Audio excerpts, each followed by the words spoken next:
I'm going to keep exposing it, and they're going to keep denying it, and they're going to keep calling me names and slurs.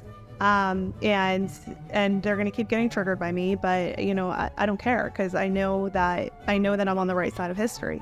At the end of the day, I view it as a war of good versus evil, and the good is going to win. Hello, I'm Jonathan Tobin, editor-in-chief of the Jewish News Syndicate, jns.org, and you're listening to Top Story, a weekly podcast where I analyze the most important stories happening in Jewish news around the world. Each week, I will break down politics, foreign policy, and culture to provide insights into what is going on behind the headlines. Hello, and welcome to Top Story. Thanks for joining us. We're pleased to bring you an exclusive interview today with a person who has done as much as anyone to expose the seedy and dangerous underside of woke ideology, as well as the radical leftist war on Israel, than anyone else. Her name is Chaya Raichik, the woman behind the social media phenomenon known as Libs of TikTok. She's our guest today, so stick with us for a fascinating conversation. But first, I want to remind you to like this video and podcast, subscribe to JNS, and click on the bell for notifications. I also want to remind you, too, that you don't have to wait a full week for more Top Story analysis. There is a daily Top Story podcast where I share more news and analysis with you about the most significant issues we're facing today. You can find the daily show under Top Story with Jonathan Tobin on the JNS channel on Apple, Spotify, Google Play, or wherever you get your podcasts. You can find the latest news, including Top Story and other JNS TV content, by going to jns.org or Telegram and subscribing. And now to today's program. How did we get to a point in American society where woke ideas about critical race theory, intersectionality, and gender ideology have become the new orthodoxy from which dissent is not allowed? How is it that a new, somehow acceptable form of an old hate, anti-Semitism, became something that is treated as not just acceptable in polite society, but fashionable opinion as the demonization of Israel spreads? The answer is that for decades, progressives have sought to inject these ideas into education, and their long march through our institutions largely took place without much attention being paid to it. It is only in the last few years that the country has finally begun to understand what happened and that it occurred while most of us were sleeping. But that period of ignoring the toxic ideas that are stirring on the left is over. That's partly because they are now out in the open, forcing others to conform, or even spilling over into open hate and violence, as we've seen in the mostly peaceful pro-Hamas and anti-Israel demonstrations on college campuses. The surge in anti-Semitism since October 7th, engendered by the woke ideology that has been part of the indoctrination of students in recent years, has made it obvious. But part of the reason why we're more aware of the stakes in this conflict for our civilization, the nation, and the Jewish community is the work of a few people who have been diligently digging into what is being said and taught on the left and bringing it to public attention. And no one has done a better job at that than one Orthodox Jewish woman from Brooklyn. A few years ago, Chaya Raichik was just working in real estate in Brooklyn, but she had an interest in politics and culture, and that led her to begin posting anonymously on social media in the fall of 2020. But in the spring of 2021, she began posting on an account that she named Libs of TikTok, which referenced the fact that she specialized in doing nothing more than recycling posts by various left-wing individuals, including teachers, saying the quiet part out loud about their objectives in promoting woke ideology in the classroom. Calling it a daily dose of cringe, she soon gained notice and popularity, as journalists and even politicians began using her as a source of news for what is happening on the left. That meant that not only did her influence begin to grow exponentially, with her now having 3 million followers on X as well as massive followings on Instagram and Facebook, but just as her influence increased, so did the backlash against her, with the liberal owners of social media platforms often suspending her for unspecified reasons, including a permanent suspension on TikTok itself. She's been appointed by the state of Oklahoma to help guide the process of approval for books for use in school libraries. But she's also been blamed for violence against LGBTQ plus people by a standard that is rarely, if ever, applied to figures on the left. Since being doxed by the Washington Post's Taylor Lorenz, a journalist who is hypersensitive about scrutiny of her own work, Chaya Raichik has become a public figure, occasionally appearing in the media, as well as now publishing her own children's books. So we're pleased to have her with us, granting JNS a rare interview and an opportunity to learn more about the person behind the famous social media account, as well as what is driving her efforts. Chaya Raichik, welcome to Top Story. Thank you, Jonathan. It's great to be here. Well, thank you so much for taking the time to join us today. I want to start by asking you how this phenomenon known as Libs of TikTok began. You were not in politics or public advocacy just a few years ago. What drove you to begin commenting online, and how did your account grow to be so influential? Yeah, so I was not in politics. I was not in journalism or in media at all. And during COVID, when we were locked down, that was my awakening, and I started paying attention to what was going on in our government because, I wasn't able to work. We weren't able to go to pray. We weren't able to go to the stores. We weren't able to leave our homes. And it just, it felt like something was wrong. So I started paying attention, and then it started really a little bit after COVID. I started noticing these really funny TikToks that were mainly COVID related. And I was like, I'll share these TikToks because I just thought it was hilarious and I needed to share the laughs.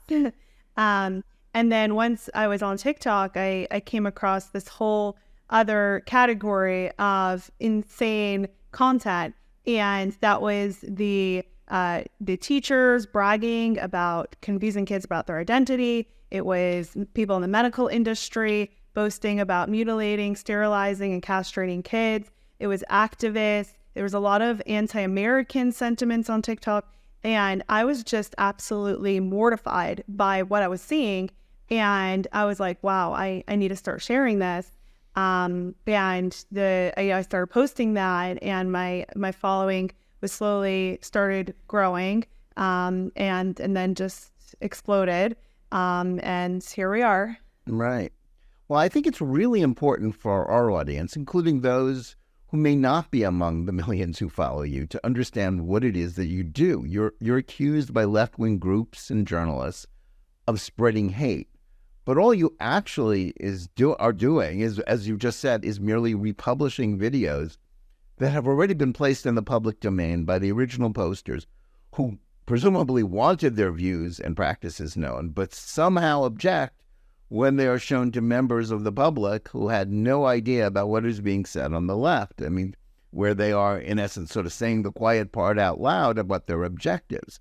How do you explain the way that so many influential people have accepted the idea that doing what you do is somehow unacceptable, when, of course, they would cheer those who did the same thing about people on the right if they came up with similar kinds of content? So I've been called every single slur and name in the book. I mean, I've even been called a Nazi. So I might be the most famous Jewish Nazi. Now, they've called me that too. We know what to say about that. So I think that the reason why they call us all these names, it's an attempt to undermine us and maybe even get us to be nervous or to give up or to want to stop. And I'm just like, I don't care what they call me. I'm going to continue doing what I'm doing. But the real reason that they hate it so much and are so triggered by it is because at the end of the day, their views do not hold up to scrutiny. And when you just show them what they themselves are saying with little to no commentary, they just don't know what to do with themselves because they're being exposed in their own words. Yeah, I think that's very true. It's kind of an odd sort of thing in that, it's not as if you're doing like sort of deep research and sort of taping people who don't know they're being taped, or, digging up information that is private. Everything that you have put on your account, just stuff that was already out there. There's something odd about the way that has triggered people when, you're just spreading what they're saying. Yeah, and I've even gotten some people thank me for helping them go viral. When someone posts something publicly on TikTok, they want it to go viral. They want views. Why else would they be posting it? So I'm actually doing them a favor, I think, and they should be thanking me. Yeah, of course they're not. But of course, for that same reason, because, you're you're publicizing what it is that they actually are up to. Now, a lot of people only woke up to the dangers that ideas like critical race theory after the Black Lives Matter riots of 2020. And the same is also true when it comes to woke anti-Semitism in the wake of October 7th. Do you think progressives largely succeeded in the past 2 decades during their long march through our leading institution because no one was paying attention to what they were doing? I think that's exactly right. I think that what we're seeing now has been going on for decades.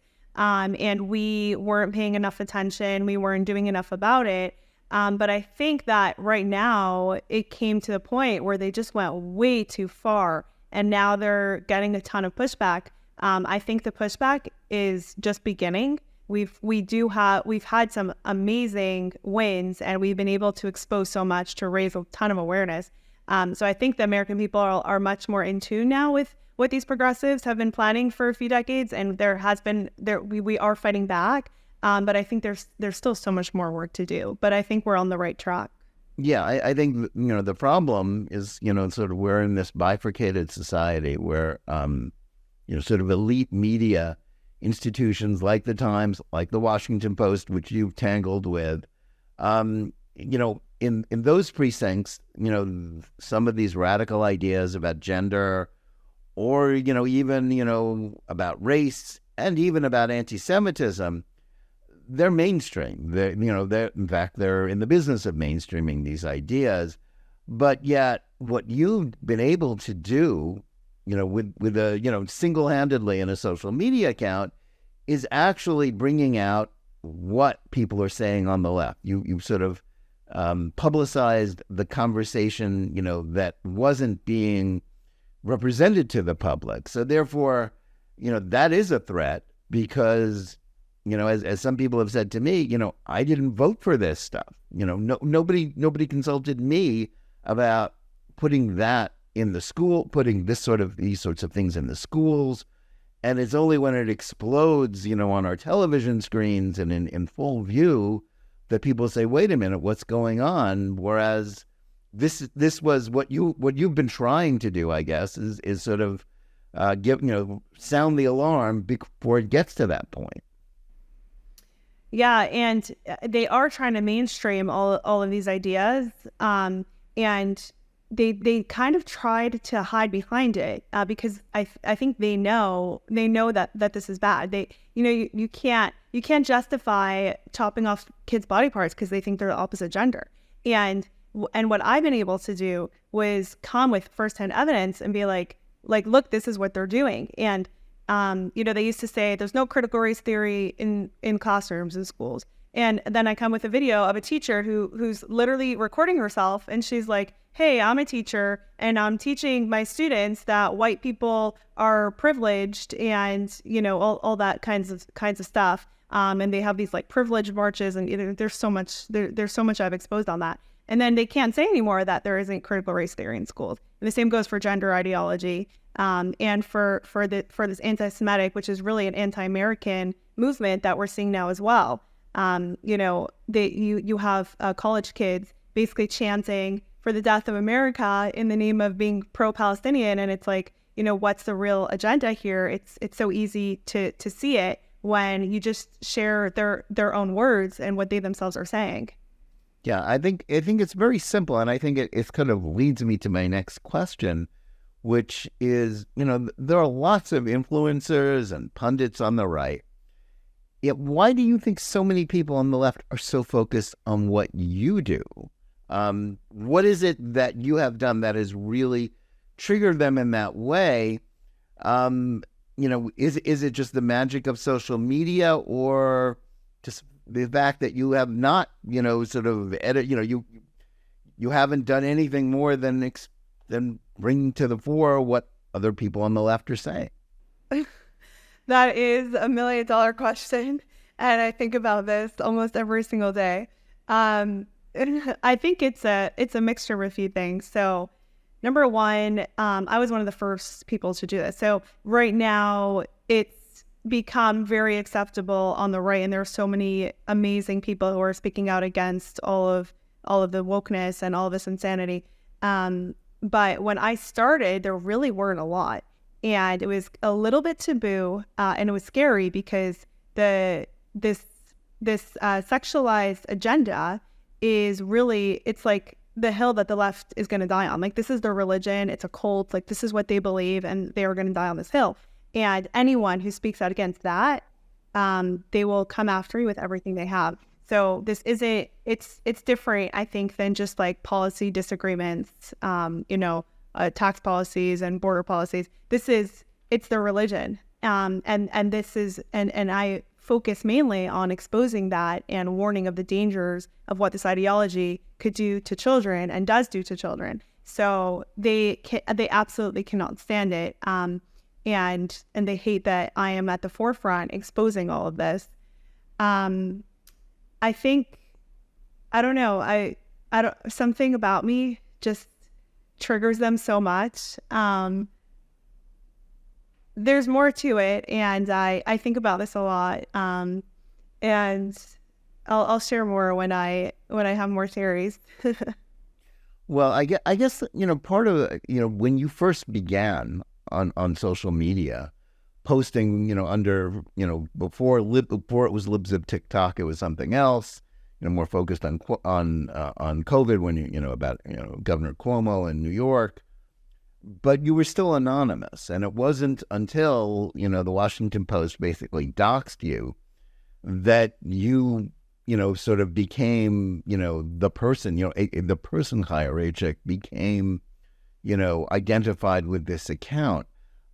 If you could have remained anonymous, thinking back about it now, would you prefer for that to have been, or have you just said that, well, it's all for the best that everybody know who I am?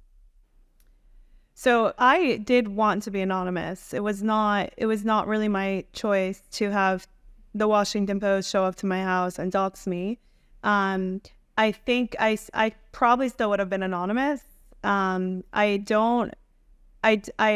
never really wanted to be a public figure or to be famous or to be well known. It's very much against my nature.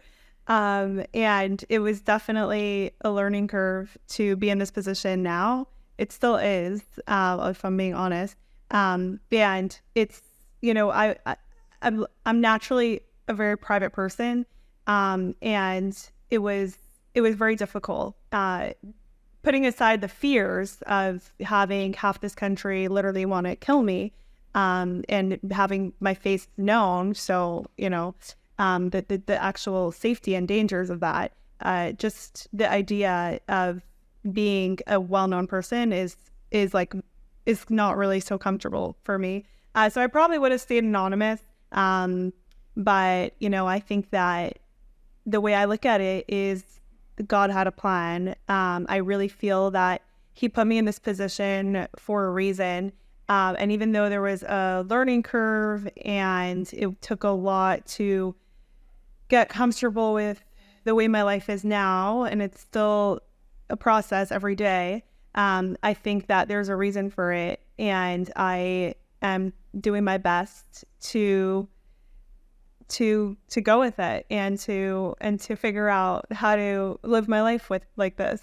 Yeah, I don't sense that you have regrets, but obviously it hasn't been easy. No, it hasn't. you get a lot of hate on social media, especially women.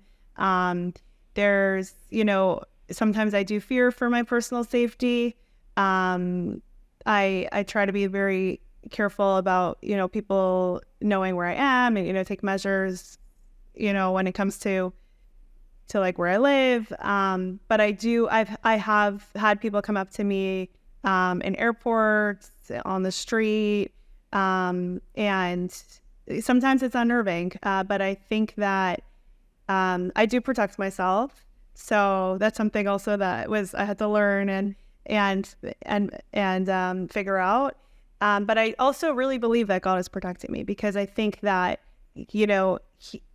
it's very humbling, but I think that God obviously decided to put me in this position. And every day that I'm able to continue this mission it's an honor. And I think that I believe that he's protecting me.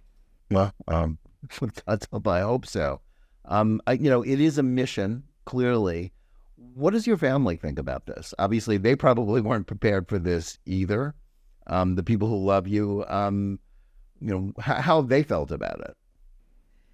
Yeah, so I was not prepared for this. Nobody was prepared for this. I never planned this. I never thought this would happen. A few years ago, if you would have told me that my life would be like this right now, I would have checked you into a mental asylum. Totally unexpected. But my family is very much on board with the mission. We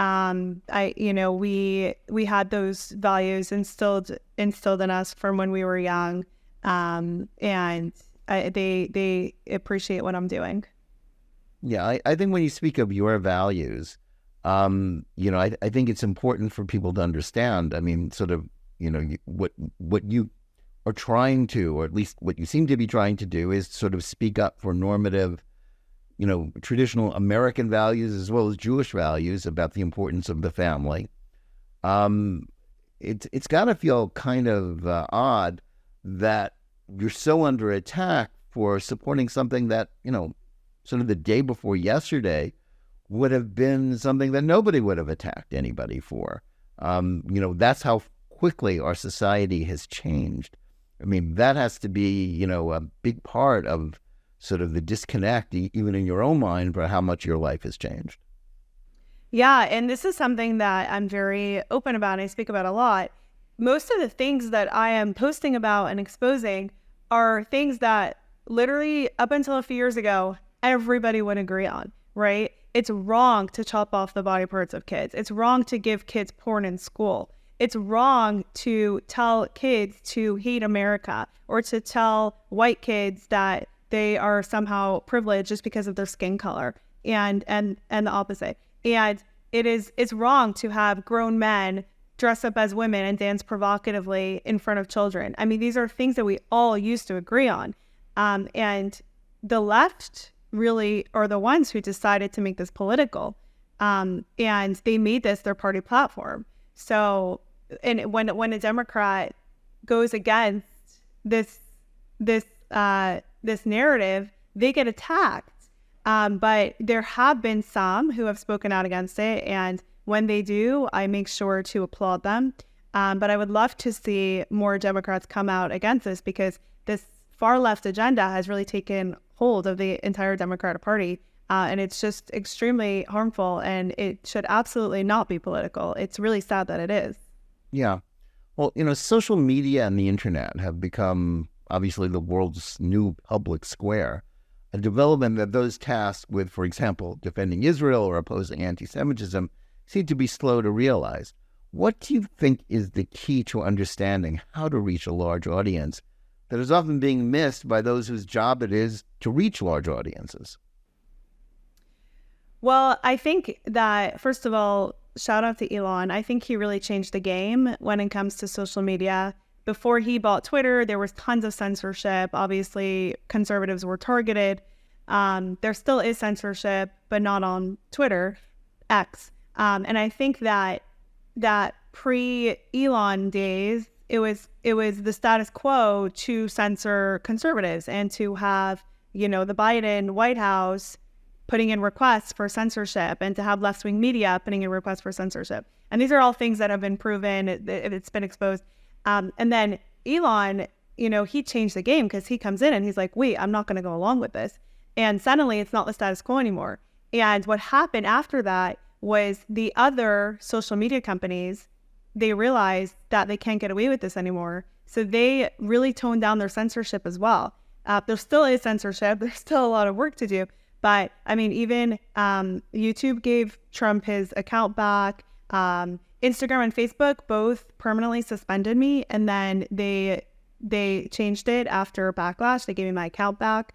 So I think that just what Elon has done has made it much easier for anyone to really become an independent journalist or citizen journalist. And it's really just at your fingertips. Anyone can go on and expose something that they're seeing, and help spread awareness. And it's much easier now. Now, in a sense, the way you describe it was that, your account became, viral itself, almost, the way you talk about it, it's almost as if you think it happened by accident, but it didn't really happen by accident. You were pretty strategic about the way you position things. You would tag important people, trying to get them to notice it. Was this something that you just sort of learned on the fly, or did you do any research? I mean, how did you go about this? Because obviously, it wasn't really an accident that an account that sort of was so clearly strategic in the way it, found things that would shock audiences, got it in front of, other people, because that's how social media works. If you get it with people with larger audiences to get them to retweet, repost, how, was this just something you picked up as you went along? Well, I really appreciate the compliment, but it actually was non-strategic. Early on, when I had maybe like 25,000 followers, Joe Rogan gave me a couple shout outs, and I think I remember gaining like 30,000 followers in the span of like 24 hours by his first shout out. He gave me about, I think it was 3 shout outs in the first like 2 months. And he really helped it accelerate. And then it's just compound growth. You have 100,000 followers. It's much easier to get from 100,000 to 200,000 followers than it is to go from 0 to 100,000 followers. And I think that it was, I was very specific about which content I chose. There was a ton of content, and that was just something that I picked up along the way. And I was just trying to, figure out what's important for people to see. And I really did not ever plan for this to become a 3 million follower Twitter account at all. I would just say that the content, I think, was so shocking. The same way I was shocked and mortified when I saw it, I think most of America was as well. And like I said, I was one of the first person to do this. So it was all new. Now everyone knows what TikTok is. There's a bill to ban TikTok. But a lot of people didn't even know what TikTok was then. Like, we're going back 3 years. And seems like more than that, though, doesn't it? What? It seems like more than that, though. I know. It feels like it's forever ago, but it's really only been 3 years. And TikTok really got big during COVID, because that's when everyone was like home and bored, and they discovered it and, got some entertainment out of it. But I think it was the timing more than my strategy. Like I said, one of the first people to do this, COVID, TikTok, people are starting to understand what TikTok is. And then it was also because I focused on what was going on in public schools. And I think that validated what a lot of moms were seeing during COVID, because by COVID, they were finally able to see what was going on in their kids' classrooms, right? Because it was all on video in their homes.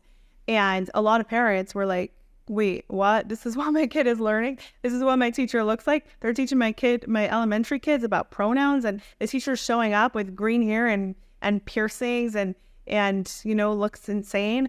And they were just like shocked. They were like, is this just me? Like, is this normal? And then I come along and I'm like, okay, there's this massive agenda to sexualize your kids with gender ideology in K-12 schools all over America. And I think it was really validating for them, for a lot of people to see that at that specific time. So I think that really helped it grow as well. Yeah, well, one of the issues that you're clearly most passionate about is education and the indoctrination of children in the schools. And that's exactly what Libs of TikTok has done the most to expose when it comes to gender ideology as well as other toxic leftist ideas. Yet teachers' unions and liberal groups regard any discussion of this as beyond the pale. And I guess the question is, how have they gotten away with this to date? And how did they get away with sort of dismissing, your posts as somehow hate when it is you're just revealing what they actually believe? Yeah, I think like we said, they've been planning this for decades, and they were very successful. But there has been pushback now, and there will be a lot more. I don't have an exact count, but I think I've helped expose, I want to say about 25 teachers that have been removed from the classroom. And these are teachers that were boasting about confusing kids about their identity and injecting gender ideology into the curriculums. There's been legislation passed in so many states to ban gender ideology from grade school. And there's been legislation to ban the what they call, gender affirming care for minors, which is mutilation, castration, sterilization. There's so many laws passed that there's laws to ban those sexualized drag shows for kids. So they've been gaslighting us that this is okay and that they're not doing this, but that they are doing this, but that it's good. But they're getting pushback, and I'm gonna keep doing this. Like, I'm gonna do this for as long as possible.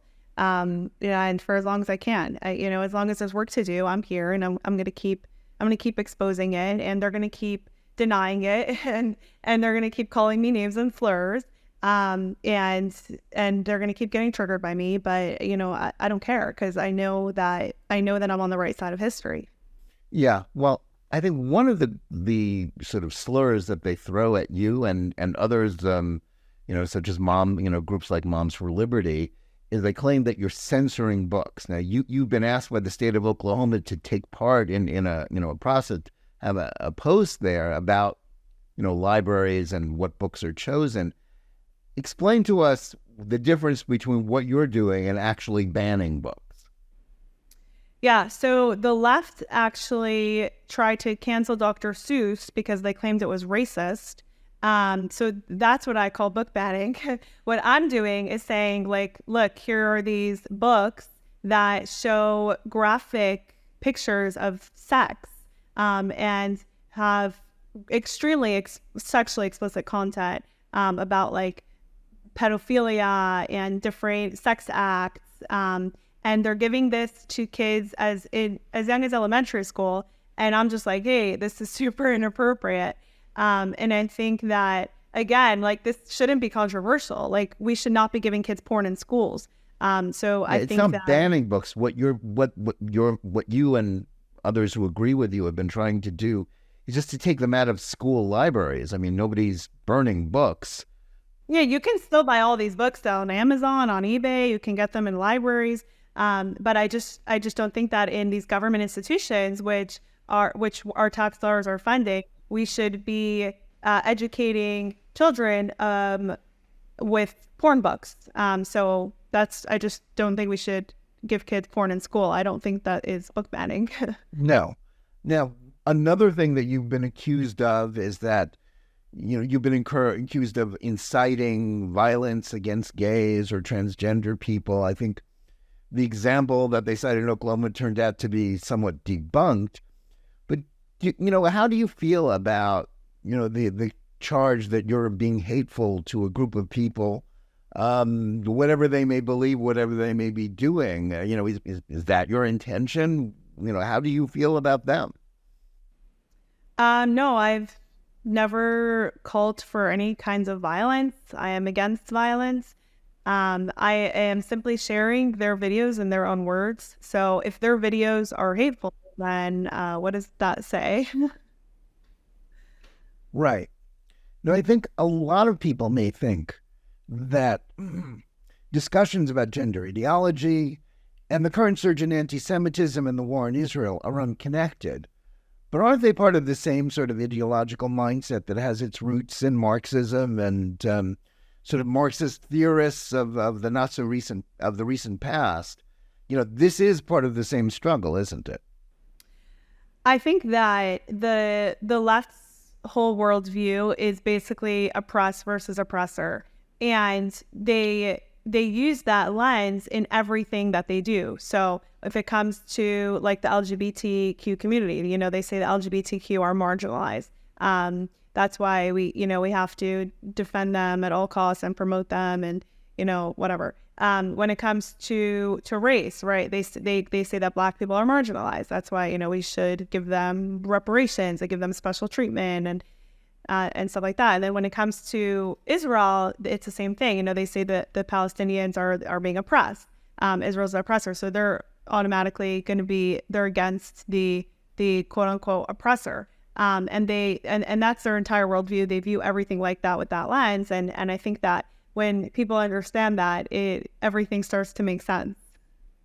Yeah, now anti-Semitism and anti-Israel propaganda have become mainstream on the left, but one of the more troubling developments of the last 6 months is the fact that it does now exist also, or has always existed, on the right.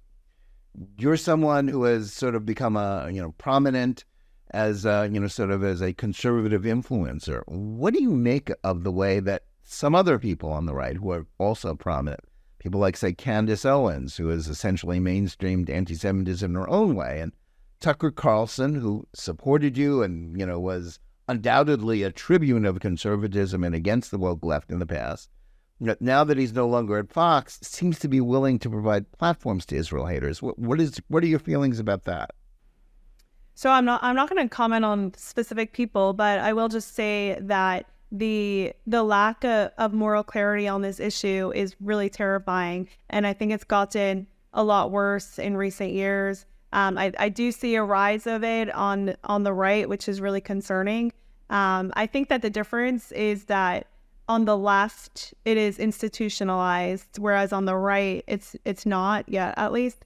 But on the left you have open anti-Semitism, and it is promoted and it is accepted, and we don't have that on the right yet. Since October 7th, I think a lot of American Jews, including people who are, perhaps would have characterized themselves as liberals in the past, have been made aware of it, and they've been made to feel it. Their children at colleges and universities have been made to feel it. But now it's becoming something that is part of everyone's life. Do you feel even more urgency to continue what you're doing because of what we've seen in the last 6 months, and because of you and I are speaking today? This program will be come out in a couple of days. We're speaking on Yom HaShoah. Do you feel a special mission, urgency to expose these toxic sources of hate against Jews and really against America and the West in general? Yes, it's like I said, it's absolutely terrifying what we're seeing right now when it comes to the anti-Semitism, and a lot of it is disguised as just being I'm just against Israel's government, but it's really just anti-Semitism, a lot of it. There are criticisms of Israel's government, but we have to draw the line between what is outright anti-Semitism, and I think that we have to call that out, and I'm grateful that I have a platform that I'm able to do that. What's the next chapter for you and your accounts? Do you have plans to expand what you're doing? Are there other, do you have more help now than perhaps you had in the past? Is it just you? How do you see your future, in continuing this mission? So I do have a team, and I think when it comes to the future, my hope is that I shut down because the goal is to eradicate gender ideology from America. When that happens, I'll shut down and I'll be very happy. I don't anticipate that happening anytime soon because this is the hill that the left is going to die on. But I would be overjoyed to just shut down, and I will go do something else. But for now, I will spend every single day continuing with the mission to expose the radical left, to expose wokeness. And I am grateful that I have this platform that I'm able to do that and to help people. I've helped so many desperate Americans who, they're just like, this is like, I can't believe this is happening in my kid's school, and I'll help them expose it. Like I said, we've gotten some really bad teacher activists removed from classrooms, so I will continue to do that every single day. Are you optimistic about America? I mean, you've sort of seen the worst, and you've seen, and then, you've seen how the people putting forward these ideas can fight back and label you as a hate monger, and you've been trashed. You've been attacked by some major media.